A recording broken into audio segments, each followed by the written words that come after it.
familiar with the Suzuki Swift Sport name? Suzuki have made a Swift for several decades, and it's always been a bit of a weird little hatchback that doesn't look very nice. I'll show you a picture. There we go. See what I mean? Then in 2004 they decided that they'd forget everything they'd done before and they'd come up with something completely new, and the whole point was that it would be a small, simple, fun little sporty hatchback. They had all the usual petrol and diesel engines you normally put in a car, but then they put a 1.6 litre petrol engine with 123 horsepower, 5-speed manual gearbox, and better tyres, better brakes, better suspension, and they called it the Suzuki Swift Sport. Bit of a mouthful, but everyone went crazy for it. All the car reviews, everything, they really loved it because it was so simple, it was so cheap, and it was really, really good to drive. In 2010 they gave the whole Suzuki Swift range a bit of a refresh, and although it looked quite similar, they just worked hard on little details, and they did give it a bit of a facelift, but it looks pretty much the same. What they really worked on was the Swift Sport. It had a very similar engine, but it had more power, 136 horsepower, had a 6-speed manual gearbox rather than a 5-speed, and they just worked on all the little details and made it even better to drive. That's what I'm driving. It's the Swift Sport, and it is so good to drive. Like really, I wasn't expecting it to be as fun as it is. Like I heard all the reviews, I was like, nah, won't be that great. But it's like really good fun.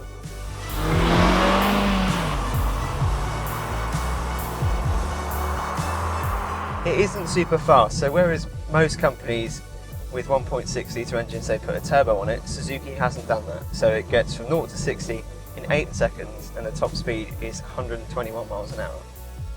But this car weighs 1 tonne. 1 tonne. That's nothing.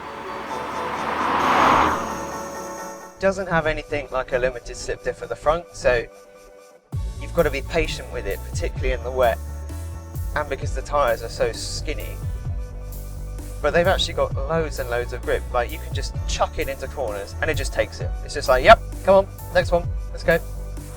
I can totally see why so many people really like this car. And another reason why people really like it is because it's cheap. Like it's £14,149, and compared to like any other sort of hot hatchback, it's a few grand cheaper.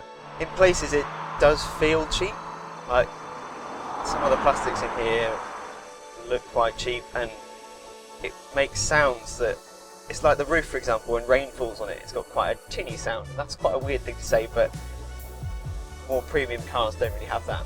But I don't think the whole performance thing really matters. Like it feels old school, it feels more like an old school kind of, I don't know, hot hatch from like the 80s or 90s, where it's really simple, really lightweight, and an engine that you have to rev loads to get the best out of it. Like you have to rev this beyond like 4,500 to get it going.